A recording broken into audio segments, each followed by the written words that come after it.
Kali ini saya ingin menjelaskan mengenai kondisi pasar modal di Indonesia terkait dengan kalian sebagai investor ya kelak ya. Karena kalau Anda ingin tumbuh aset finansialnya, Anda harus melakukan investasi. Tapi investasi yang tepat adalah bukan spekulasi. Jadi Anda harus memahami Bang, benar-benar bagaimana melakukan investasi yang tepat. Lihatlah di video-video yang lampau. Yang pasti Anda harus punya time frame. Time frame itu waktu yang dibutuhkan untuk melakukan investasi tersebut berapa lama, sehingga kendaraannya tidak salah, instrumennya tidak salah. Itu poinnya.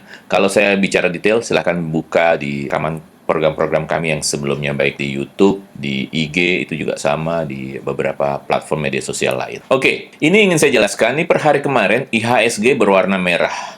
Guys, untuk investor yang baru, kalau warna merah itu berarti apa? Berarti dia negatif alias turun gitu ya.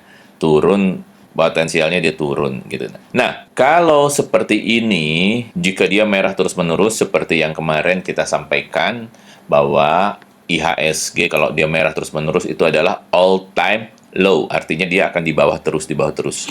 Penyebabnya macam-macam. Kita tidak bahas itu, tetapi kita bahas per hari ini dan ke depan. Sebagaimana kita ketahui bahwa Purbaya Yuda Sadewa sudah menggelontorkan uang 200 triliun dan efeknya sudah mulai terlihat ya, terlihat di beberapa instrumen keuangan. Sekarang kita lihat instrumen keuangannya itu yang sudah bisa tercermin di indeks harga saham gabungan. Satu hari ini kemarin dia merah, berarti selama kemarin dia merah. Cuman kalau kita lihat 5 hari yang lampau, kita tarik dari hari kemarin ke 5 hari ke belakang, dia hijau. Hijau berarti tumbuh ya guys. IHSG-nya tumbuh. Nah, pertanyaannya apakah yang membuat IHSG ini menjadi tumbuh dalam 5 hari terakhir? Coba, kalau dalam 1 bulan terakhir bagaimana? Iya, dia tumbuh juga. Apa penyebabnya? Tentu secara makro, negara ini dipengaruhi oleh keputusan atau kebijakan-kebijakan dari pengambil keputusan diantaranya Menteri Keuangan. Dan Presiden sebagai pengambil keputusan tertinggi itu juga mempengaruhi, sangat mempengaruhi kebijakan hasil-hasil ekonomi dari suatu negara, termasuk di Indonesia. Ini yang membuat hijau adalah kebijakan dari Purbaya yang telah menggelontorkan uang 200 triliun dan efeknya mulai berasa. Itu tercermin dalam IHSG atau Indeks Harga Saham Gabungan.